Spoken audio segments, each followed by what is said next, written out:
Assalamualaikum warahmatullahi wabarakatuh. Halo teman-teman semuanya. Pada video kali ini saya akan menjelaskan tentang materi yang berjudul Kejayaan Tamadun Maritim dan Hakikat Tamadun Melayu. 6 hasil pokok. Yang pertama, Tamadun Maritim Nusantara. Yang kedua, Hakikat Tamadun Melayu. Yang ketiga, tahap negara empayar. Yang keempat, pusat kerajaan dan ketamadunan Melayu. Yang kelima, teknologi pelayaran. Yang keenam, teknologi persenjataan. Dan yang terakhir, teknologi pertahanan. Tamadun Maritim Nusantara. Tamadun Maritim Nusantara adalah sebuah peradaban di bumi Nusantara yang mengandalkan sumber daya maritim untuk penyejahteraan masyarakat yang berkeadilan, tangguh, dan unggul dengan memelihara tata susila dan budaya serta spiritual yang tinggi. Dalam Kamus Besar Bahasa Indonesia, kondisi majunya suatu peradaban disebut tamadun, sehingga kemajuan peradaban berbasis maritim dapat disebut tamadun maritim. Tamadun maritim Nusantara merujuk kepada perkembangan peradaban di wilayah kepulauan Nusantara yang didasarkan dengan hubungan laut, antar pulau, dan perdagangan maritim. Ini melibatkan kerajaan-kerajaan laut seperti Sriwijaya, Majapahit, dan Demak yang menguasai jalur perdagangan penting di kawasan ini. Tamadun ini memberikan pengaruh besar terhadap perkembangan sosial, ekonomi, dan budaya di wilayah tersebut. Selanjutnya, hakikat tamadun Melayu. Roza 2014 memberikan penjelasan bahwa tamadun Melayu merupakan satu konsep yang luas dan kompleks berdasarkan kepada pencapaian atau hasil kegiatan masyarakat Melayu dalam bidang pengetahuan, pemerintahan, undang-undang, kepercayaan agama, kesenian, perbandaran, sistem tulisan, moral, dan adat istiadat. Tamadun Melayu merujuk kepada kumpulan budaya, nilai, dan pencapaian yang berkembang dalam masyarakat Melayu di rantau Asia Tenggara.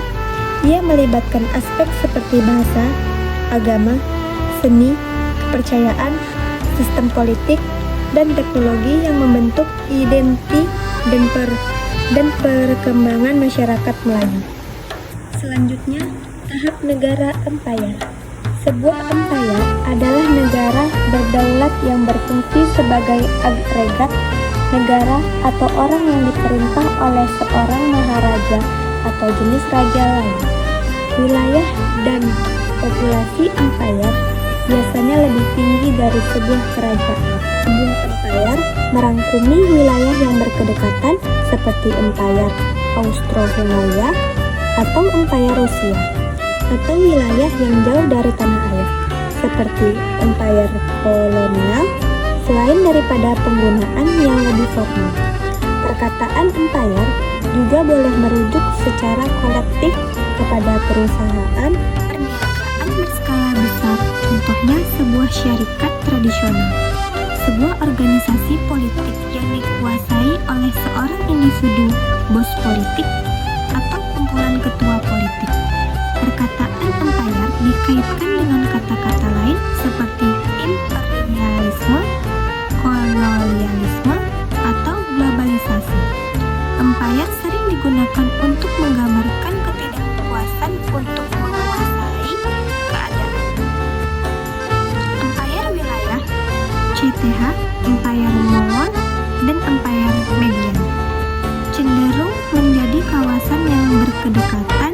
Istilah ini kadang-kadang telah digunakan untuk empayar maritim atau palasokrasi, contohnya empayar Athanian, British dengan struktur yang lebih longgar dan wilayah yang lebih tersebar. Selanjutnya, pusat kerajaan dan ketamadunan Melayu.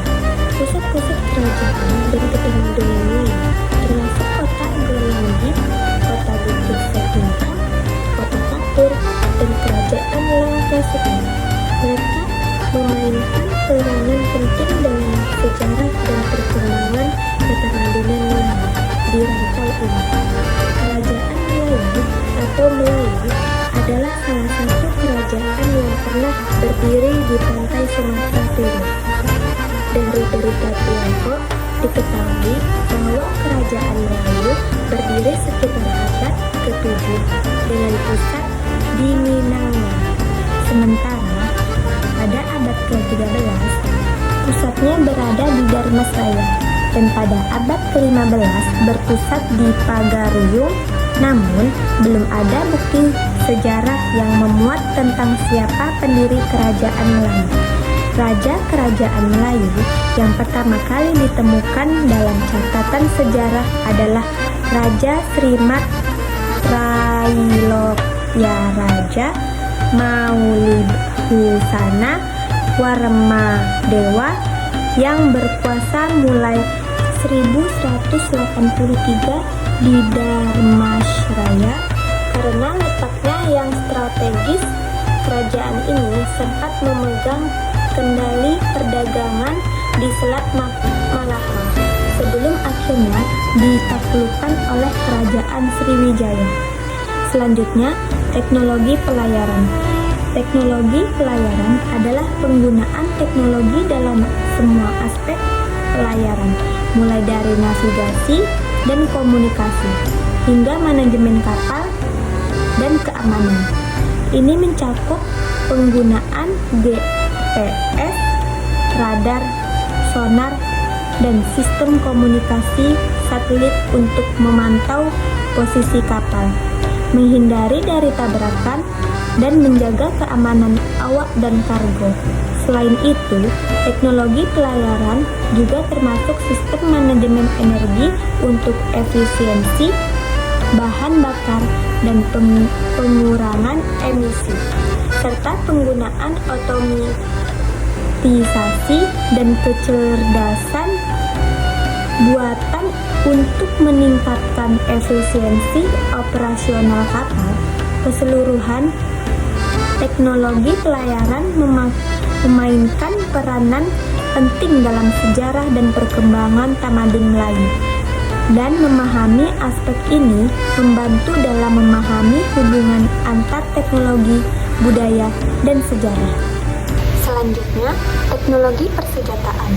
Teknologi persenjataan adalah ilmu dan seni yang berkaitan dengan desain, pengembangan, produksi, pengoperasian, dan penggunaan senjata untuk tujuan pertahanan, penyerangan, atau penegakan hukum.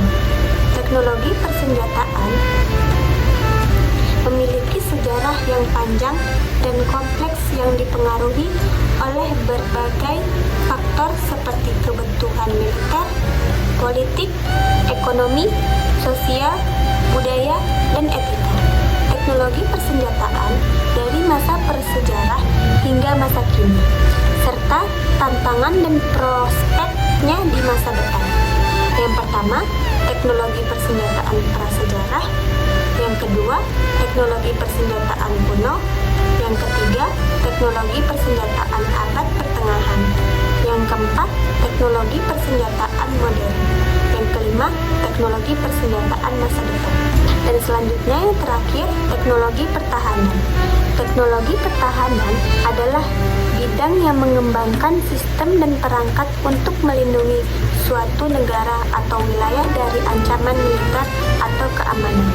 Ini termasuk pengembangan senjata, sistem pertahanan rudal, perangkat pengintaian, dan berbagai teknologi lainnya yang digunakan untuk kepentingan pertahanan nasional.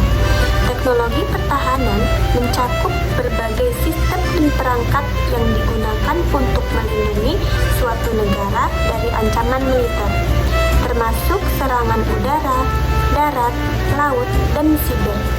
Ini bisa termasuk rudal pertahanan udara, sistem pertahanan anti-rudal, pesawat tempur canggih, kapal perang, dan teknologi keamanan siber untuk melindungi infrastruktur penting dari serangan online. Teknologi pertahanan terus berkembang seiring waktu untuk mengatasi ancaman yang semakin kompleks dan canggih. Sekian dari saya akhiri dengan wabillahi taufiq wal hidayah. Wassalamualaikum warahmatullahi wabarakatuh.